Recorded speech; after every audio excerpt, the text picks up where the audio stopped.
రికార్డులో ఉన్నాయి అధ్యక్ష.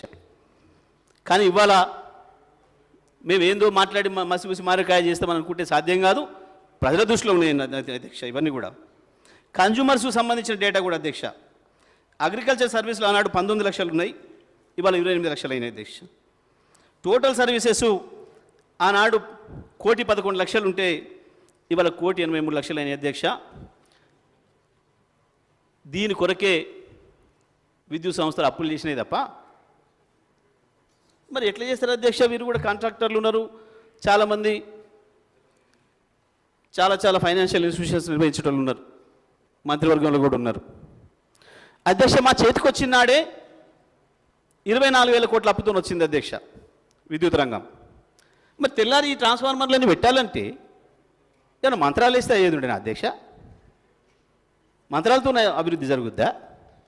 మంత్రాలతో లైన్లు నిర్మాణం అవుతాయా? సబ్స్టేషన్లు నిర్మాణం అవుతాయా? జనరేటింగ్ స్టేషన్లు నిర్మాణం అవుతాయా? మరి ఆడికెళ్ళి తెచ్చి కడతారు? తప్పకుండా అప్పే తెచ్చి కట్టాలి, దాన్ని సంపాదించాలి, తీర్చాలి. రాష్ట్రానికి చేసిన అప్పు కావచ్చు, విద్యుత్ సంస్థలు కార్పొరేషన్లు చేసిన అప్పులనే కావచ్చు. ఇది చాలా స్పష్టమైన విషయం. బహిరంగంగా సీఎం గారు స్పష్టంగా చెప్పిండు, అవును అప్పు చేస్తున్నాం ఈ రాష్ట్ర అభివృద్ధి కొరకు, మాకు ఇచ్చిపోయినాడు, అప్పుతోనే ఇచ్చిపోయినారు, మేము ఇట్లా ప్రింట్ చేసేది ఉండేనా? మరి పైసలు ప్రింట్ చేసి చేస్తాయి ఏమన్నా ప్రభుత్వాలు, రాష్ట్ర ప్రభుత్వాలు?